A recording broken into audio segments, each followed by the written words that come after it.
Welcome to History Before Bed. Tonight, you are about to listen to a story from more than 2,000 years ago.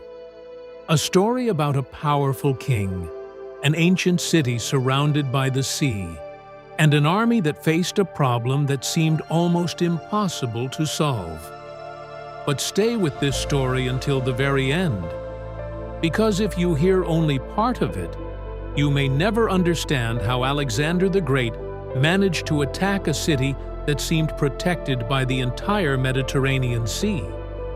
There was no bridge. There was no road. There was only water between Alexander's army and the walls of Tyre. So, what did Alexander do? He built a road through the sea. Tonight, we will slowly follow that extraordinary journey. From the moment Alexander arrived at the shores of Tyre, to the months of struggle that followed, and finally, to the dramatic fall of one of the ancient world's most remarkable cities. So make yourself comfortable. Turn down the lights. Let the noise of the modern world fade away, and allow yourself to travel back more than 2,000 years to the ancient Mediterranean, to the city of Tyre, and to the extraordinary story of Alexander the Great. Long before Alexander the Great arrived at its shores, Tyre had already become one of the most remarkable cities of the ancient Mediterranean. For centuries, Tyre had been a center of trade, sailing, craftsmanship, and wealth. The city was part of the ancient Phoenician world, a civilization famous for its sailors and merchants. Phoenician ships traveled across the Mediterranean, carrying valuable goods from one coast to another. They traded purple dye, timber, glass, metals, spices, and countless other products. And among the Phoenician cities, Tyre was one of the most important. But what made Tyre truly unusual was its location. The main settlement stood on an island just offshore from the mainland. The sea surrounded its walls. For the people who lived there, the water was more than a source of food and trade. It was protection. An invading army could march across the land. But when it reached the shoreline, its journey seemed to end. The soldiers could see the city in the distance. They could see its towers. They could see its walls, but between them stood the sea. Tyre's defenders understood this advantage very well. They had powerful walls, ships, experienced sailors, and enough confidence to believe that the island could withstand almost any army. For centuries, the sea had protected them. And then, in 332 BC, something changed. A young Macedonian king was moving rapidly through the eastern Mediterranean. His name was Alexander. He had become king of Macedon when he was only 20 years old. Within a few years, he had created an army that had already defeated some of the most powerful forces in the region. Alexander had crossed into Asia. He had defeated the Persian king Darius III at major battles. Cities that once stood firmly under Persian influence were beginning to fall under Alexander's control. Now, Alexander was moving south along the eastern Mediterranean coast. His ultimate goal was enormous. He wanted to destroy Persian power and continue his conquest toward the heart of the Persian Empire. But to do that safely, Alexander needed to control the coastal cities. A hostile city behind him could threaten his supply lines. Ships from an enemy port could attack his army. So when Alexander reached the region of Tyre, he needed the city to submit. At first, Alexander tried diplomacy. He sent messengers to the people of Tyre. He wanted to enter the city and make a peaceful sacrifice at the temple of Melkart, one of the city's most important gods. But the people of Tyre refused to allow Alexander into the main island city. They offered him another place to perform his sacrifice. but Alexander wanted access to the city itself. The disagreement might have seemed small, but it was about to become something much larger. Alexander looked across the water toward Tyre. The city appeared almost unreachable. Its walls stood beyond the waves. Its defenders were protected by the sea, and Alexander's army had no fleet powerful enough to simply sail up to the walls and overwhelm the city. For many commanders, this might have been the moment to move on. But Alexander was not prepared to leave a powerful enemy behind him. He studied the distance between the mainland and the island. Then he made a decision. He would not wait for the sea to disappear. He would build a road across it. A massive causeway would stretch from the mainland toward the island. Stone and earth would be thrown into the shallow water.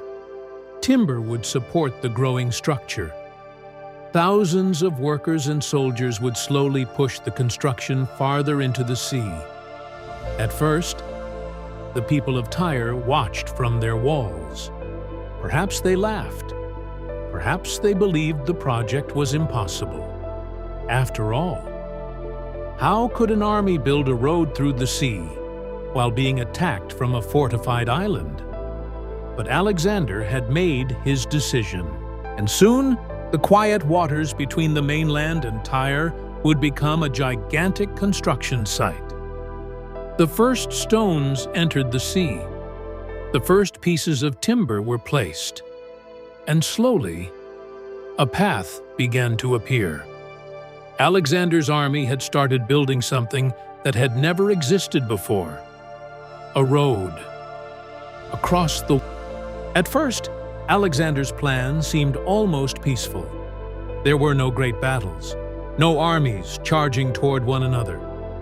Instead, thousands of workers moved slowly along the shoreline, carrying stones, timber, earth, and anything else that could be used to fill the shallow water.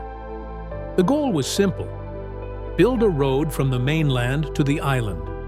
The waters between them were relatively shallow near the coast, making the first part of the project possible. Large stones were thrown into the sea. Wooden supports were driven into the seabed. Earth and smaller rocks were packed between them. Day after day, the causeway grew. From the shore, it looked like a narrow strip of land reaching toward the horizon. But the farther Alexander's workers moved toward Tyre, the deeper the water became. The work became slower. The amount of material required became enormous. Still, Alexander continued. He understood that the causeway was more than a road. It was his army's only realistic path toward the city's walls. If the causeway reached the island, Alexander could bring siege engines close enough to attack. But the people of Tyre were not simply going to stand and watch. From the top of their massive walls, Tyrian defenders observed the construction. They could see the Macedonian soldiers working below. They could see the growing mound of stone stretching across the sea. And they realized what Alexander was trying to accomplish. If the causeway reached their walls, their greatest defense would begin to disappear. The sea was supposed to keep Alexander away. Now Alexander was turning the sea itself into a road. So the Tyrians began searching for a way to stop him. They used their ships. They sailed close to the construction site and attacked the workers. Arrows fell from the walls. Weapons were launched toward the men working on the causeway. The Macedonian workers had to continue under constant danger. The construction became increasingly difficult. Alexander responded by building protective structures along the causeway. He ordered towers to be constructed. These towers could provide cover for the workers and allow soldiers to return fire against the defenders. The causeway continued to grow, but then the Tyrians tried something more destructive. They prepared a large ship. Instead of using it as an ordinary warship, they transformed it into a weapon. The ship was loaded with combustible materials, timber, pitch, dried materials, anything that could burn. The Tyrians waited for the right moment. Then they sent the ship toward the Macedonian construction. As it approached, the vessel was set on fire. The burning ship moved directly toward the causeway. Flames rose into the sky. Smoke drifted across the water. The Macedonian soldiers watched as the fire approached their towers. Then, the burning ship crashed into the structures. Fire spread rapidly. Wooden towers caught fire. Materials stored nearby began to burn. The defenders of Tyre watched from their walls. Their attack had succeeded. The carefully constructed Macedonian siege equipment was being destroyed. For a moment, Alexander's great road across the sea seemed to be in danger of collapse. But Alexander did not abandon the project. He ordered his men to clear away the damaged structures. The work began again. More stone was brought from the mainland. More timber was gathered. More soldiers were assigned to protect the workers, and the causeway slowly continued toward the island. But now there was another problem. The water was becoming deeper. The farther the causeway advanced, the harder it became to build. The engineers had to find new ways to stabilize the structure. Huge quantities of stone had to be transported into the sea. The project was consuming time, manpower, and resources. Yet Alexander remained determined. He had faced armies. He had crossed mountains. He had marched through difficult lands. Now he was fighting something different. Not an army, but the sea itself.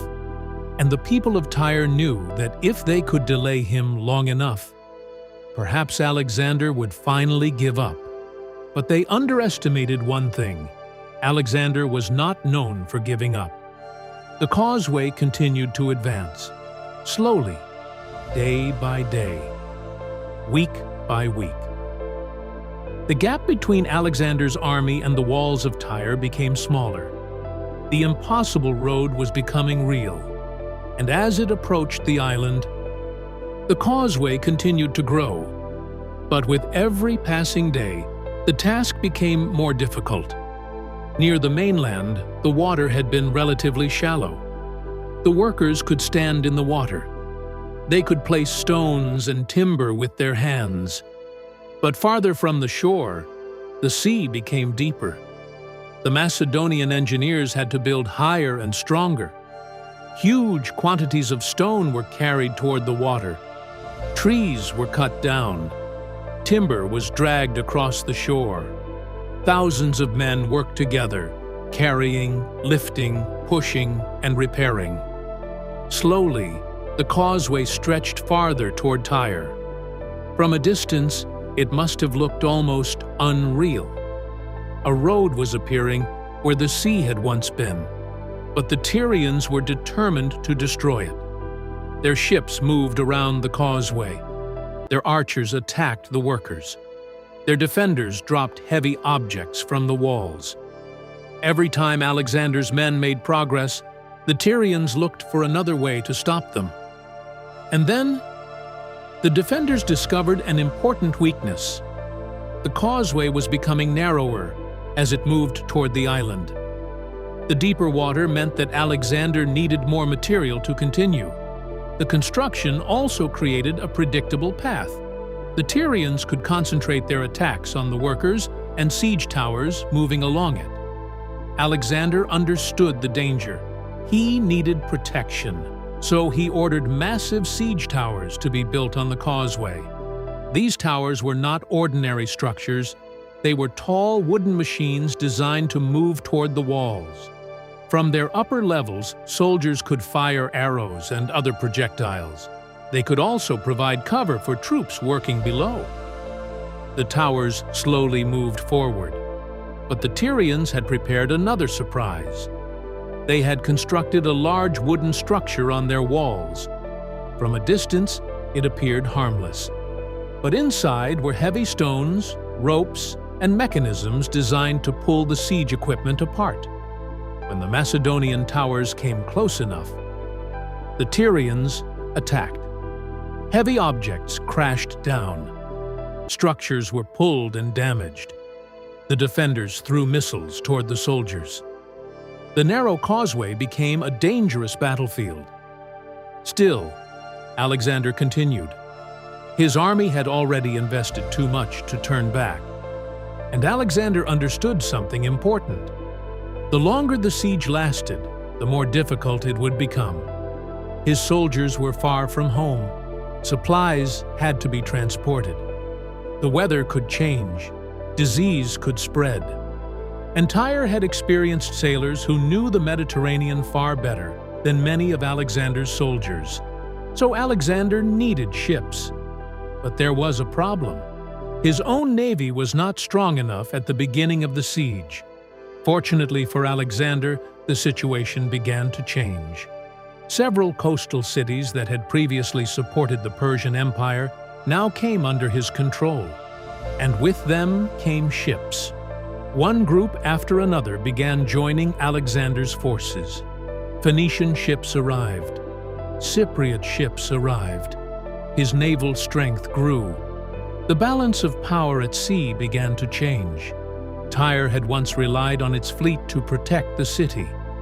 Now Alexander was building a fleet of his own. The city was becoming surrounded. The causeway approached from the mainland. Ships gathered around the island, and Alexander's siege engines were being prepared. For the first time, the people of Tyre could see that their island might not be as safe as they had believed.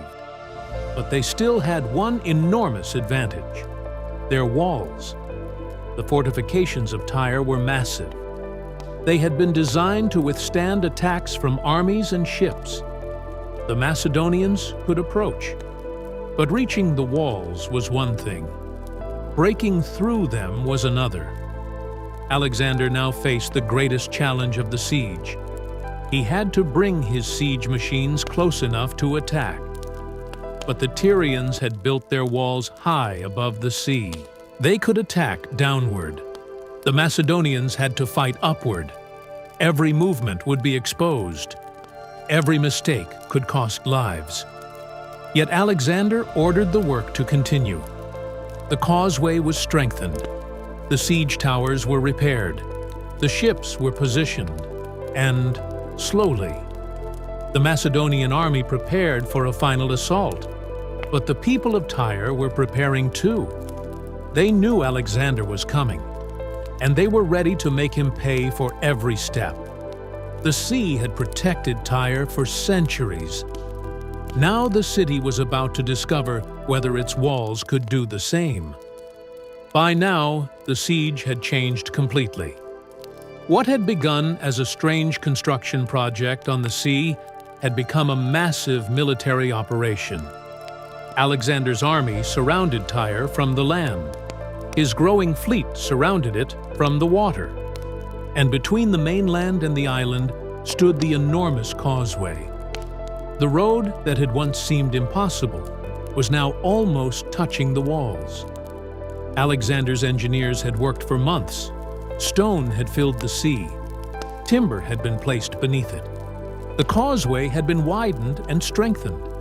And now the Macedonian army could move heavy equipment much closer to the city. But Tyre still stood. Its walls rose high above the water.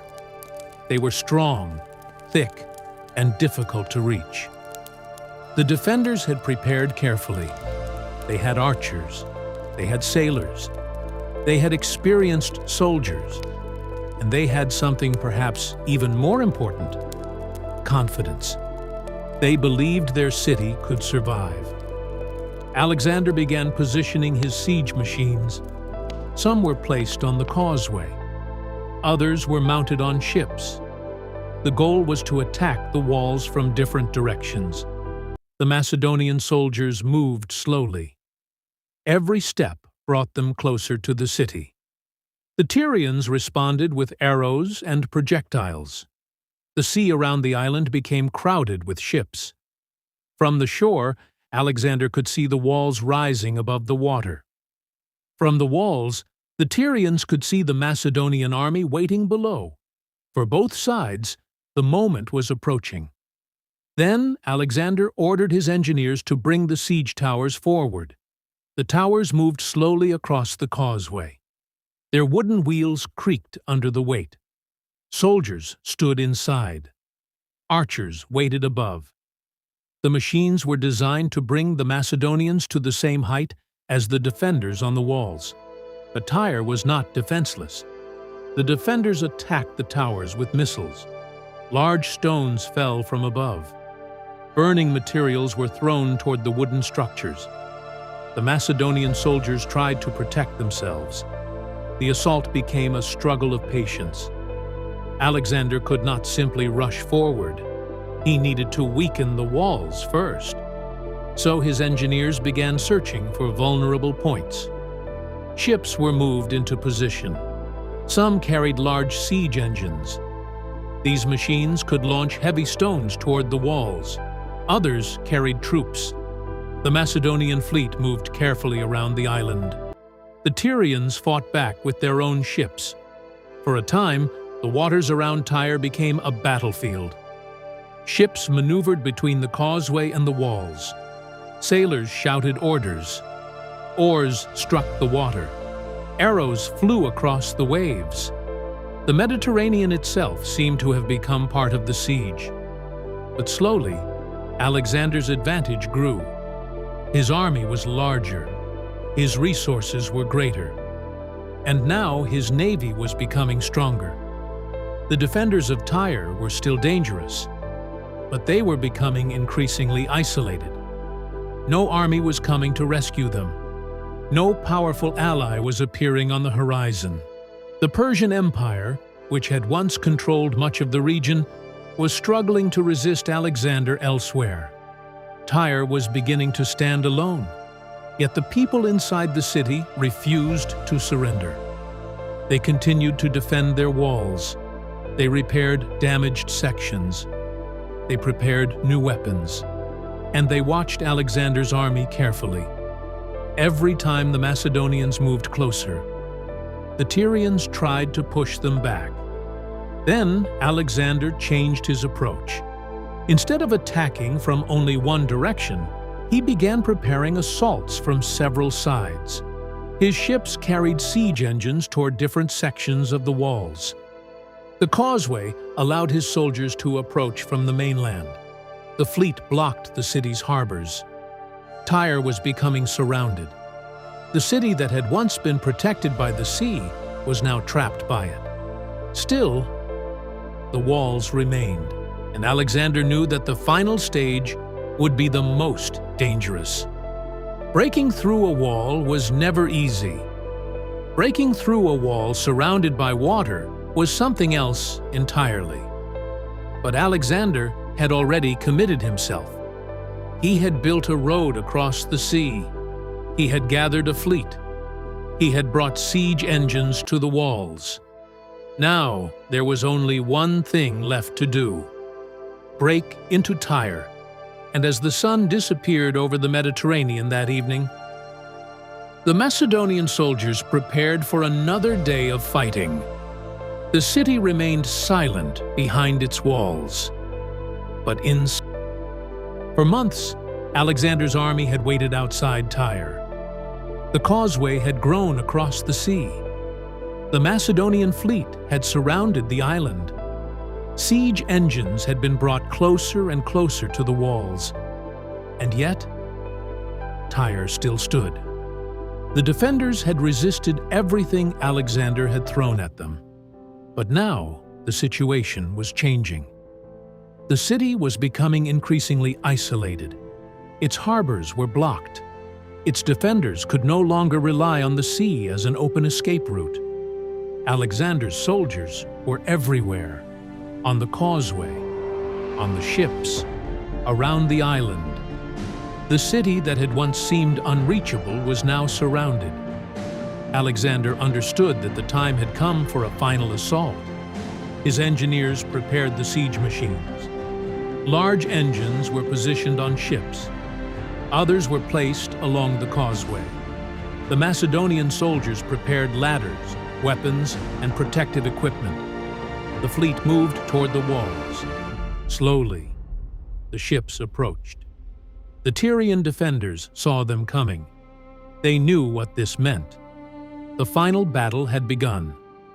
From the walls, the defenders launched arrows and stones.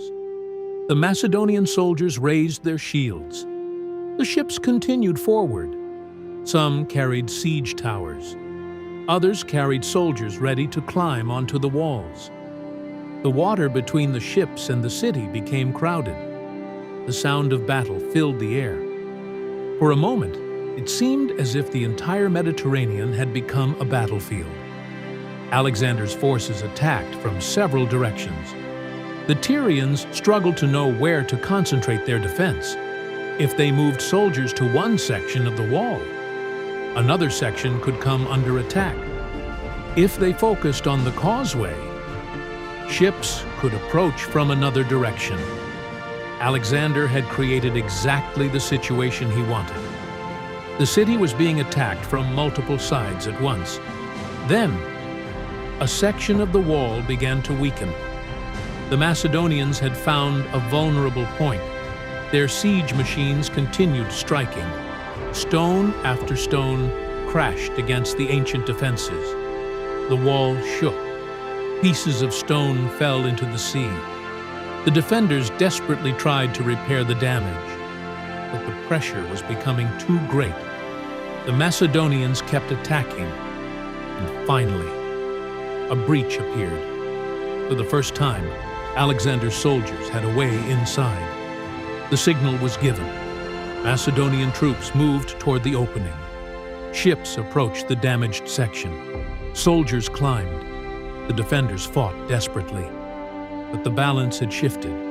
Once the Macedonians reached the top of the walls, the city could no longer maintain its defenses. The fighting moved into Tyre itself. Streets that had once been filled with merchants and sailors now became places of battle. The defenders fought wherever they could, but Alexander's army was too powerful. The city was falling. After months of resistance, Tyre had finally been conquered. Alexander entered the city. The great island fortress had fallen. The road across the sea had achieved what many had believed impossible. A city protected by water had been reached by land. But the victory came at a terrible cost. Thousands of people had died during the siege. The city had suffered enormous destruction. For Alexander, however, the conquest of Tyre had a greater meaning. It was not simply the capture of another city. It demonstrated that walls, water, and geography could not necessarily stop his army.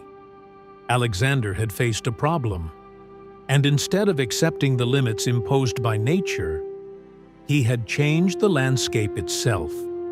He had built land where there had been sea, and that causeway would remain long after the soldiers were gone.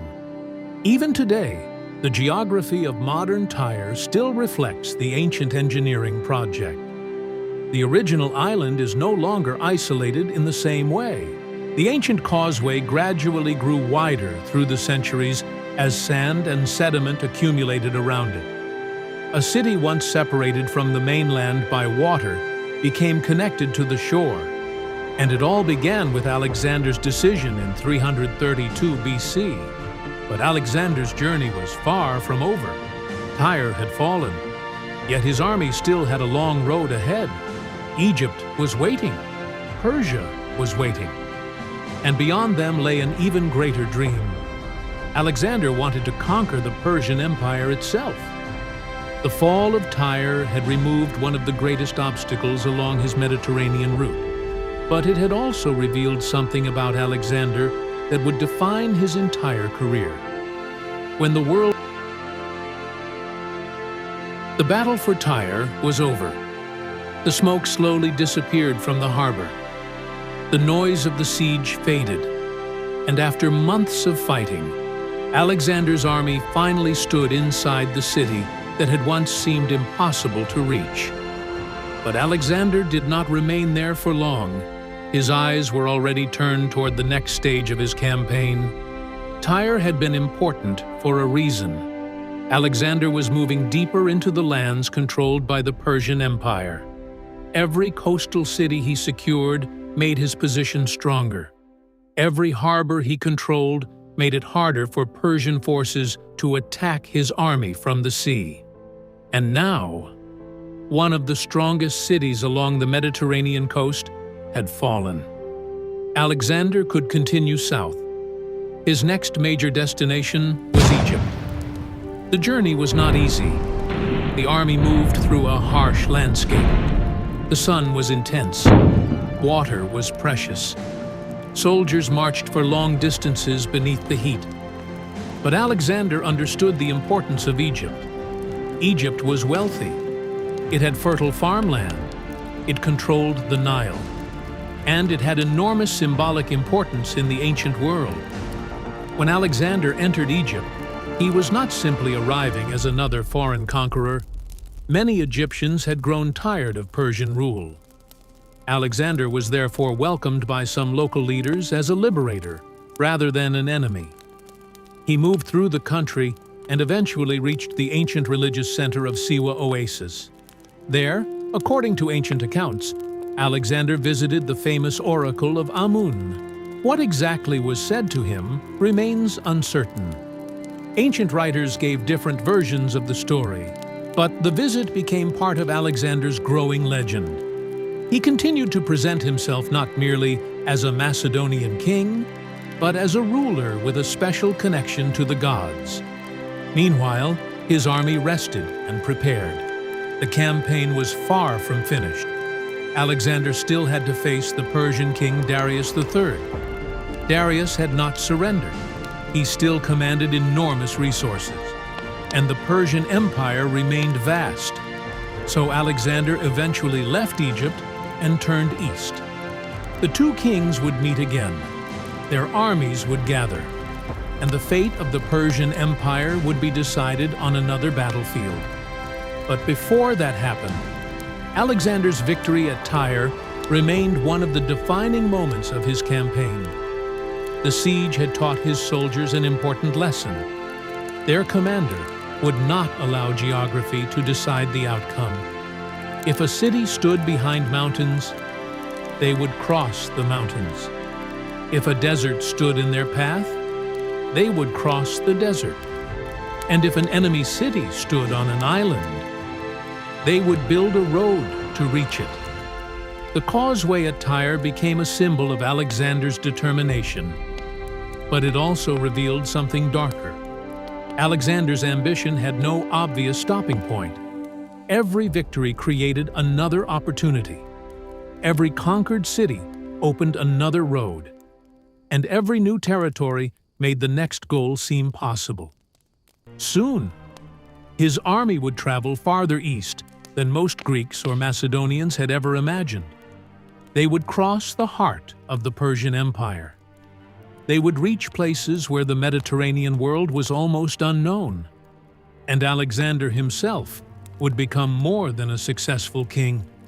He would become a figure whose name would inspire admiration, fear, and legend for centuries. Yet the road to that legend was still long. The conquest of Tyre had been extraordinary, but compared with what was coming, it was only one chapter. Alexander was moving toward the heart of Persia, and somewhere ahead, Darius III was waiting. After leaving Egypt, Alexander turned his army toward the heart of the Persian Empire. The road ahead was long. The soldiers had already traveled across mountains, deserts, and unfamiliar lands. But now they were moving toward an enemy they had not yet defeated completely. The Persian king was still alive. His name was Darius III. Darius was not an ordinary ruler. He was the king of one of the largest empires the ancient world had ever known. The Persian Empire stretched across enormous distances. From the eastern Mediterranean to the lands far beyond Mesopotamia, countless peoples lived under Persian rule. Its armies were large. Its treasury was wealthy. Its cities were magnificent. And its king still believed he could stop Alexander. Darius had already faced Alexander once. At the Battle of Issus, the Persian army had been defeated. Darius had escaped, but he had not surrendered. Instead, he began preparing for another confrontation. He gathered soldiers from across his empire. Cavalry arrived from distant provinces. Infantry gathered in enormous numbers. Weapons were prepared. Supplies were collected. And Darius chose the battlefield carefully. He wanted open ground, a place where his larger army could use its numbers. Alexander, meanwhile, continued east. His soldiers knew that another major battle was approaching. There was tension in the army. Some men had been fighting for years. They had left Macedonia long ago. Many had not seen their families for a very long time. Yet Alexander continued to lead from the front. He rode among his soldiers. He inspected their equipment. He spoke with commanders, and he reminded them of the victories they had already achieved. They had crossed into Asia. They had defeated Persian armies. They had captured major cities. They had survived the Siege of Tyre. They had reached Egypt. Now they were moving toward the heart of Persia. As Alexander's army approached Mesopotamia, the landscape began to change. The dry lands opened into broad plains. Rivers crossed the countryside. The horizon seemed endless. Somewhere ahead, Darius was waiting. Eventually, the two armies approached the region where the final confrontation would take place. The battlefield was near Gaugamela. Darius had chosen the location because it was relatively flat. His army could spread across the plain. His cavalry could move freely. His numbers could become an advantage. Alexander's army was smaller, but it was experienced. His soldiers had fought together for years. They knew their commanders. They understood Alexander's tactics. And Alexander understood something important. A battle was not always won by having more soldiers. It could be won by discipline, timing, training, and the ability to remain calm when everything around you was falling apart.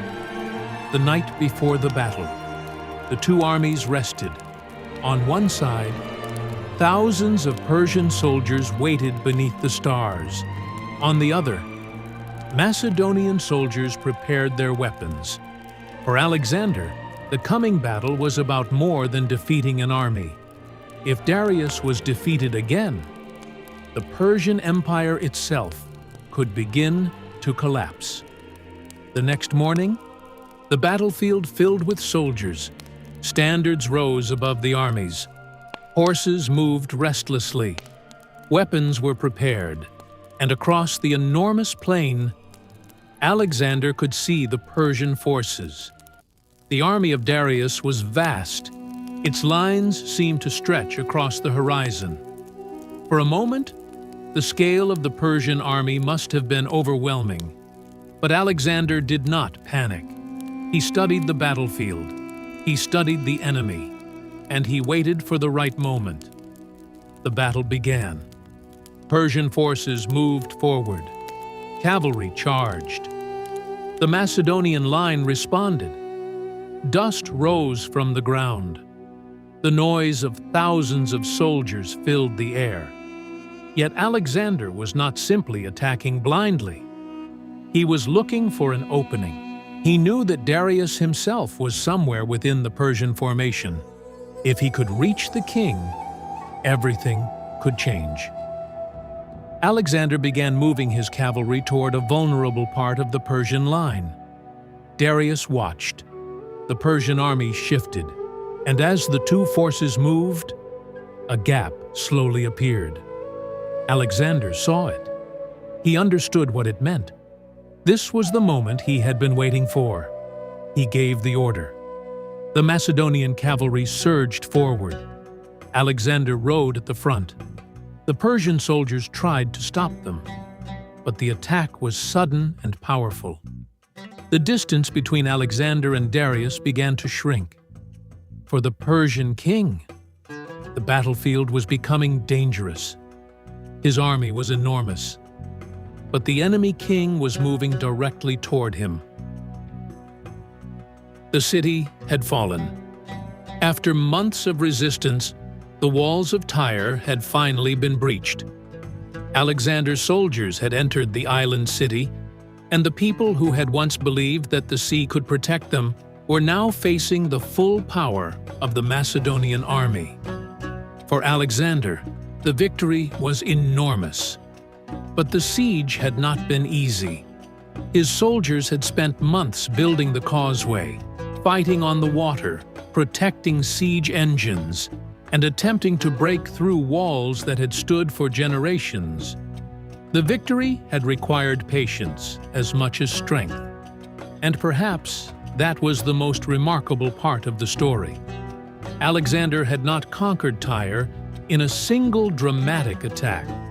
He had slowly changed the situation until the city's greatest defense became its greatest weakness. The sea had protected Tyre. Alexander had turned that sea into a road. But now that the battle was over, another reality remained. Tyre had suffered terribly. Ancient sources describe heavy casualties and large numbers of people being taken into slavery. The exact numbers given by ancient writers are difficult to verify, and later accounts sometimes exaggerate the scale of the destruction. What we can say with confidence is that the siege was devastating.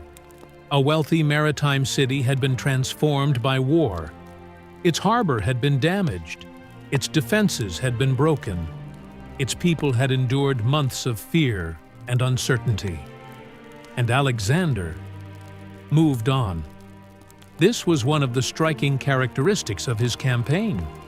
For the people living inside each conquered city, the events could change their entire lives. For Alexander, however, the campaign continued. There was always another city, another army, another kingdom, another horizon. Tyre had been one of the most important obstacles on the eastern Mediterranean coast. Now it was behind him. Alexander could continue south toward Egypt, and that journey would lead him into another remarkable chapter of his life. But before he left, something remained: the causeway. The road Alexander had built across the sea did not disappear when the army marched away. The stones remained beneath the waves. Over the centuries, sand and sediment slowly accumulated around the structure. The narrow artificial path gradually became wider.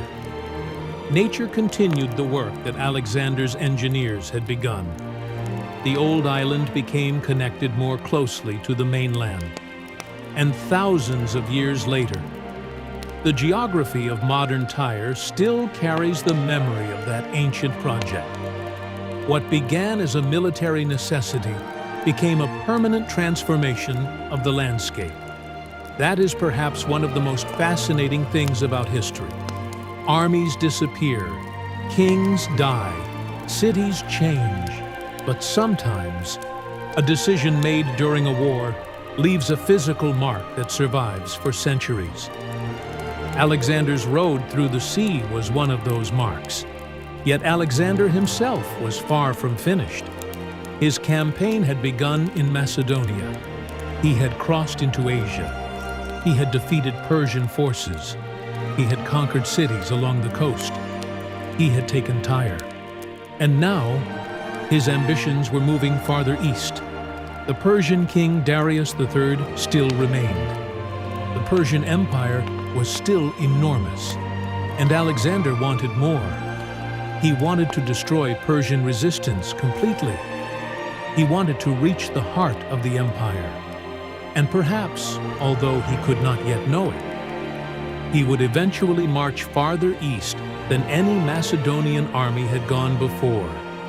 But the road ahead would not always be easy. There would be battles, There would be exhaustion.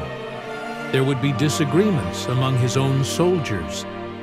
And eventually, there would be a question Alexander could never completely answer. How far was far enough? For now, however, the young king was still moving forward. Behind him stood Tyre, the city that had refused to surrender. The city protected by the sea. The city that forced Alexander to build a road where no road had existed before. And ahead of him lay Egypt, the Nile, the ancient temples, and another civilization waiting to meet. The heat was intense. Yet Alexander continued. What happened inside the sanctuary became surrounded by legend.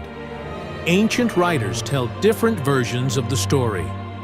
Some claimed that the priests recognized Alexander as the son of the god. Others gave more cautious descriptions. Because the original conversation was never recorded in a way we can verify today, it is difficult to know exactly what was said. But the visit became an important part of Alexander's legend. After returning from the oasis, Alexander continued preparing for the next stage of his campaign. He had conquered much of the eastern Mediterranean coast. He had taken Egypt, but the Persian Empire still stood. Darius III remained alive, and somewhere to the east, a new confrontation was waiting. Alexander's soldiers had already experienced long marches and difficult battles.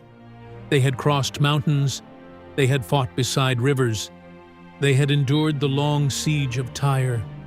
Now they would have to march deeper into Asia. The journey would take them toward Mesopotamia, toward the heart of Persian power. And there, Alexander would meet Darius once more. The next battle would be larger than anything they had experienced before. It would become one of the most important battles of the ancient world. But before that battle, Alexander had one more challenge. He had to bring his army across enormous distances. The Persian Empire was vast.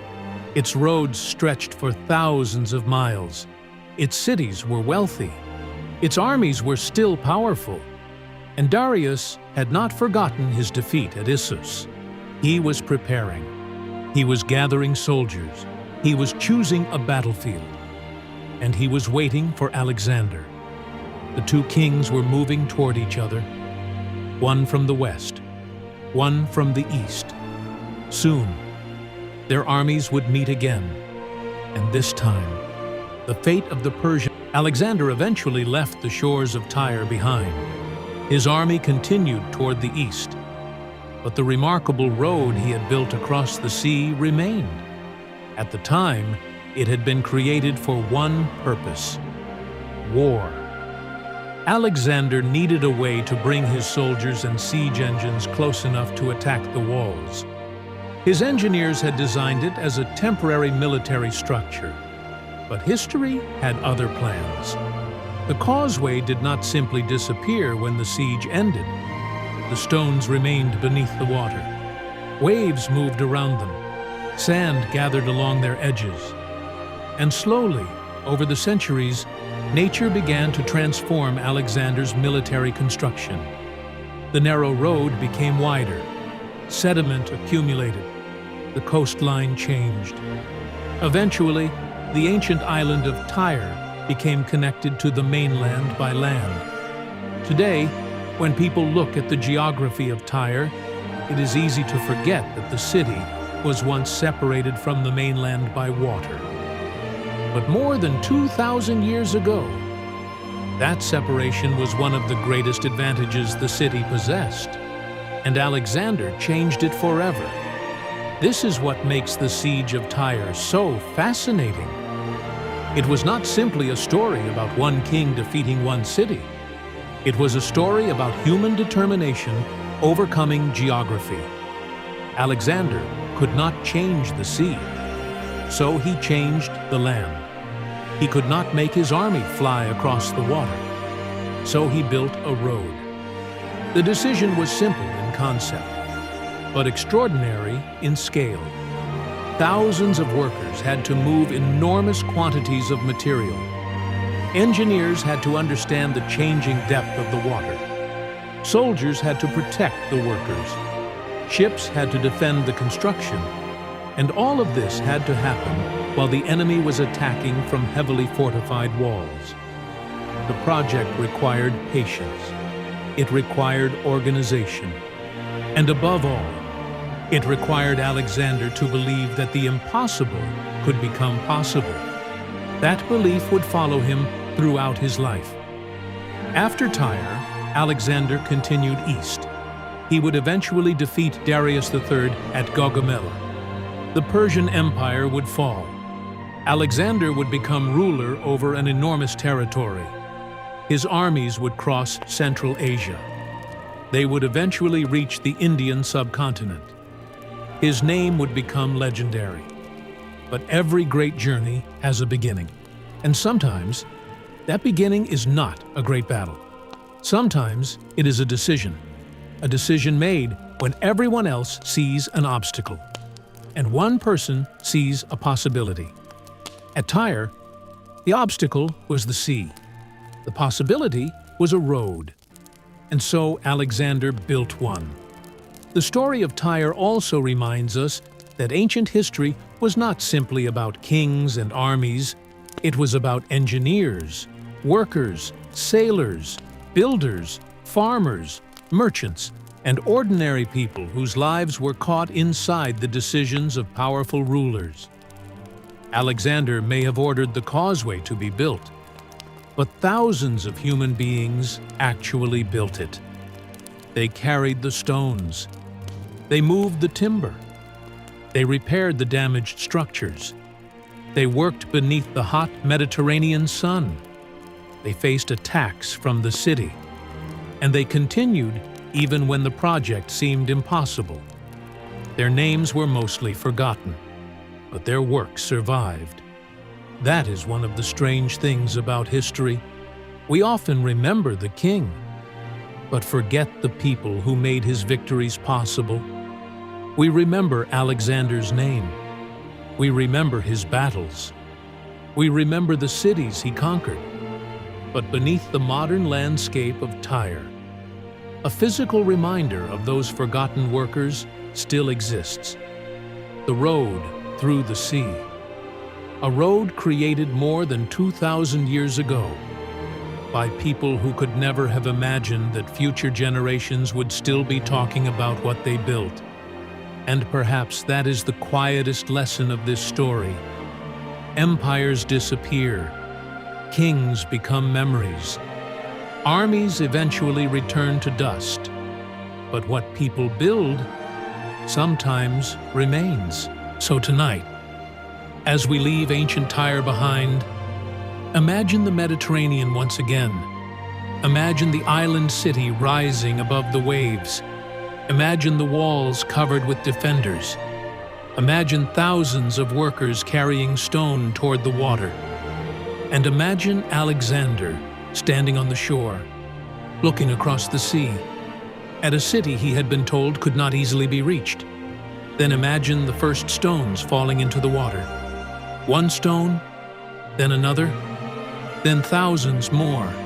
Slowly, a road begins to appear, not because the sea became smaller, but because human beings refused to accept that the sea was an impossible barrier.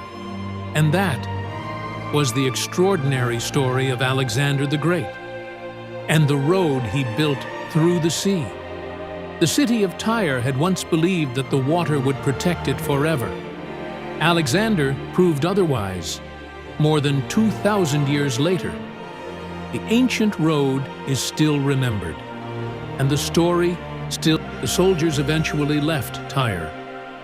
The ships sailed away from its harbor, and Alexander's army continued toward the eastern horizon. But the city they had conquered was not the same city it had been before the siege. The walls had been damaged. The harbor had been transformed by war. And the people of Tyre had experienced one of the most difficult periods in their long history. Yet Tyre did not disappear. That is important to remember. Ancient cities often survived their conquerors. Kings came and went. Empires rose and fell. But cities could endure. Tyre would continue to exist long after Alexander's death. Its importance would change over time, but its location remained valuable. The Mediterranean continued to connect different civilizations. Ships continued to pass through the region. Merchants continued to travel. And the old city remained part of the changing story of the Eastern Mediterranean. Alexander himself would not live long enough to see most of the changes that followed. After conquering Persia, he continued his extraordinary campaign farther east. He eventually reached India, but his army became exhausted. His soldiers had been away from home for many years. They had traveled thousands of miles. They had fought countless battles. Eventually, Alexander agreed to turn back. On the journey home, his empire was still enormous. But Alexander's life was nearing its end. In 323 BC, while in Babylon, he became seriously ill. He died at the age of only 32. The man who had conquered one of the greatest empires of the ancient world was gone. But his empire did not remain united for long. His generals fought over his territories. The enormous kingdom he had created gradually divided into several successor states. And yet, the story of Tyre remained. The causeway remained. The memory of the siege remained. Centuries passed. New rulers came to the region. New armies marched across the land. Rome eventually became the dominant power of the Mediterranean. Then Rome itself changed. Christianity spread. New empires appeared. Cities grew and declined. But the landscape around Tyre continued to carry a quiet reminder of Alexander's campaign. The ancient island was no longer quite the island it had once been. The causeway had changed the coastline. Nature had slowly added to the work of the ancient engineers. Sand and sediment gathered around the stones. The connection between the mainland and the old island became permanent. A temporary military road had become part of the geography. And perhaps that is the most remarkable part of the entire story. Alexander built the causeway because he wanted to conquer a city. He probably never imagined that the structure would help permanently change the shape of the place. The people who carried the stones certainly could not have imagined it. They were simply doing the work ordered by their king. Yet their labor became part of history. Today, when we look at Tyre, we are not simply looking at the remains of an ancient city. We are looking at a landscape shaped by thousands of years of human activity. And somewhere beneath that landscape is the memory of a remarkable decision. A king looked across the water, saw a city he could not reach, and decided to build a road. It is easy to turn Alexander into a legend. Ancient writers often did. But behind the legend was a real military campaign. Real workers, real soldiers, real ships, real fear, real suffering, and a real city that resisted one of the most ambitious conquerors of the ancient world. The Siege of Tyre reminds us that history is rarely as simple as a story about a hero defeating an enemy. There were people on both sides. There were decisions, mistakes, courage, loss, and consequences that continued long after the battle was over. Alexander won the siege, but Tyre survived. The city continued into later centuries, and the road through the sea became one of the most enduring physical reminders of the conflict. So, the next time you imagine Alexander the Great, do not picture only a king riding at the head of an army. Picture him standing quietly on the shore, looking across the Mediterranean, looking toward a city protected by water. And then imagine the first stone being dropped into the sea, One stone, then another, until slowly, the impossible became possible. A road appeared, and an ancient island city was no longer beyond reach. That is the story of Alexander the Great, the city of Tyre, and the extraordinary road through the sea. More than 2,000 years have passed, but the question at the heart of the story remains surprisingly modern. When the world places an obstacle in front of you, do you accept it? Or do you find a way to build a path across it?